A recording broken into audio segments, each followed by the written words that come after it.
시청자 여러분 안녕하십니까. 날이 무척 덥습니다. 태풍 하나가 아마 올라오고 있는 모양인데 그것이 지나고 나면 더위는 한풀 꺾일 것 같습니다. 저는 지난달 19일 이승만 대통령 서거 49주년 기념식에 열리는 동작동 현충원에 가서 건국 대통령 이승만 박사를 참배 추모했습니다. 이 박사를 추모하면서 최형원 씨가 썼다는 글을 보고 오늘 여기서 읽어드릴까 합니다. 제목은 동작동 국립묘지에 묻힌 이승만 대통령의 비석에 관한 이야기, 이렇게 되어 있습니다. 글이 좀 깁니다만은 중간중간 생략하면서 읽어드리겠습니다. 반만년 역사상 처음으로 조국과 민족에게 자유와 민주, 평등과 인권, 법치 세상을 만들어준 이승만. 임종하시기 전날 유언이 되어버린 대통령의 마지막 기도, 이렇게 되어 있습니다. 하나님, 저는 너무나 늙고 지쳤습니다. 사랑하는 우리 민족을 위해서 더 이상 아무것도 할 수가 없습니다. 우리 민족을 하나님께 맡깁니다. 다시는 종의 명예를 매지 말게 하소서. 기독교 신자인 대통령은 성경 갈라디아서 5장 1절에 있는 다시는 종의 명예를 매지 말라는 하나님의 말씀을 인용한 평소에 늘 하던 기도를 유언으로 남기고 1965년 7월 19일 0시 35분 하와이 마우나라니 요양병원 2층 고국 산천 가는 길목 태평양이 바라다 보이는 병실에서 영부인 프란체스카 여사와 양자 이인수 박사가 지켜보는 가운데 파란만장했던 삶을 뒤로하고 90세를 일기로 조용히 눈을 감았습니다. 그런데 국장은커녕 국립묘지 안장조차 곤란하다고 거부당한 건국 대통령의 죽음, 살아생전 영부인을 보고 내 조국 한국 땅에 묻어달라 약속하고 맹세하라던 대통령의 소원, 그렇게 하겠다고 약속했던 영부인이 가족장으로 하겠으니 국립묘지 안장케만 해달라고 강하게 요구하여 결국 동작동 가족장으로 결정되게 되었습니다. 21일 밤 하와이 한인 기독교회에서 교민들 700여 명이 모인 연결식장, 대통령의 눈 관우에 태극기가 덮였고 고인의 얼굴을 볼 수 있도록 상반신 쪽 관뚜껑을 반쯤 열어 놓았습니다. 대통령이 독립운동 당시 동지 겸 비서 임병식, 당시 인도 총영사, 6.25 당시 외무장관을 지내셨죠. 인도 총영사가 개인 자격으로 조문했으며 미정재계 인사 및 현지인과 교민들이 조문이 이어지던 중 그 연결시장에 미국인 윌리엄 보스웍이 들어섰습니다.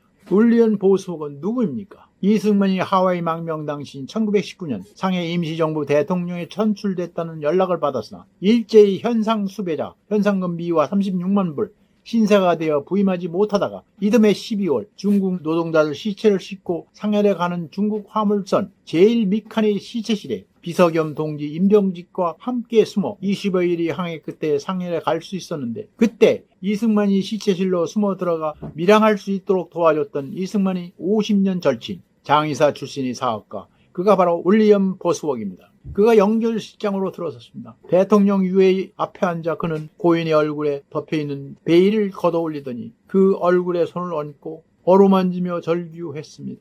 친구야, 내가 자네를 알아. 내가 자네를 알아. 자네가 얼마나 조국을 사랑했는지 내가 잘 알아. 자네가 얼마나 억울한지를 내가 잘 안다네. 연결식이 끝난 다음 대통령의 위에는 미 존슨 대통령이 최고의 예우로 모시라면서 배려한 미 공군 C-118 특별기로 퇴역한 전 미 8군 사령관 벤프리트 장군 등 운구 호송단 14인이 정중한 호의를 받으며 하와이 공항을 출발했습니다. 23일 한국 시간 오후 3시경 대통령의 유해는 김포공항에 도착했습니다. 오매불망 그렇게도 오고파하고 그리워하던 고국 땅을 살아서 오지 못하고 영접 나온 5천 시민의 애도 속에 죽어서야 밟았습니다. 유해는 김포가들을 지나 이화장으로 모셔졌습니다. 27일 동작동으로 가는 날 아침 8시에 상해는 이화장을 나섰습니다. 대통령을 추모하는 573장이 만장이 따르고 거리로 쏟아져 나와 애도하는 100만 인파의 곡성이 하시는 길을 지척대게 했습니다. 대통령의 유해는 8시간 넘는 긴 운구 끝에 오후 4시 45분 동작동에 이르렀습니다. 하관하는 순간 한 줄기 선의가 주르륵 하늘도 비우니 대통령을 눈물로 영접하시는 데 했습니다. 위대한 한국인 이승만, 조국과 민족을 위한 험난했던 인생 여정을 마치고 호국 영령이 되어 떠나셨습니다. 그런데 비석은 없었습니다. 몇 년이 지나도록 세워지지 않았습니다. 쓸쓸히 묻힌 대통령. 가신 지 6년이 지난 1971년 승당 김영신 전 초대 상공부 장관, 전 중앙대 총장이었죠. 대통령을 마음속에 평생 모시겠다고 호를 승당이라고 지은 대통령 최측근.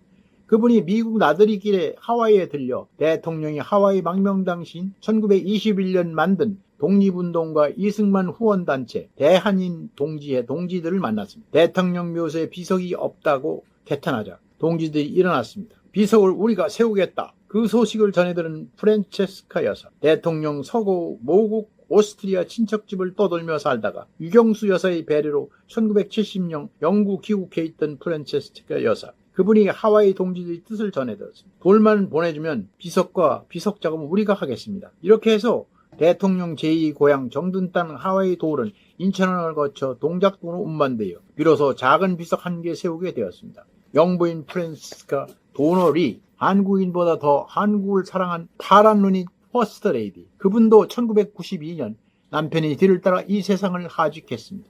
향년 92세였습니다. 영부인이 돌아가자 양자 이인수 박사가 대통령과 합장하고서 비석을 세우게 되었습니다. 처음 비문은 이렇게 되었습니다. 건국 대통령 우남 이승만 네 분이 묘라고 새겼습니다. 그런데 DJP 정권이 들어섰습니다. 1998년 얘기입니다. 김대중이 김종필이 도움으로 39만 557표로 보수의 2회창을 눌렀습니다. 세상이 뒤바뀌었습니다. 진보의 세상이 된 것입니다. 이승만을 반대하는 사람들이 목소리가 커졌습니다. 건국 대통령 비석은 세울 수 없다. 이승만을 건국 대통령이라 하지 말라. 이 나라는 이승만이 건국한 나라가 아니다. 이승만은 건국 대통령이 될 수 없다. 1919년 상해 임시정부 초대 대통령 이승만, 1948년 대한민국 초대 대통령 이승만, 이분을 건국 대통령이라 해서는 안 되겠는가? 결국 양자 이인수는 건국 비석을 지우고 초대로 쓴 비석을 세웠습니다. 그리고 건국 비석은 초대 비석 뒤쪽 대통령이 묻힌 곳에서 조금 떨어진 묘지 마당에 묻었습니다.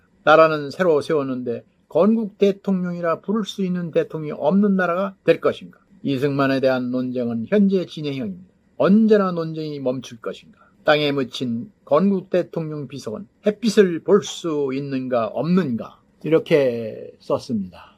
이 글을 읽고 가신 지 59년째 되는 2024년 7월 이 얘기를 듣고 가슴이 찡했습니다. 오늘은 여기까지 하고 있습니다. 시청자분 끝까지 시청해서 감사합니다.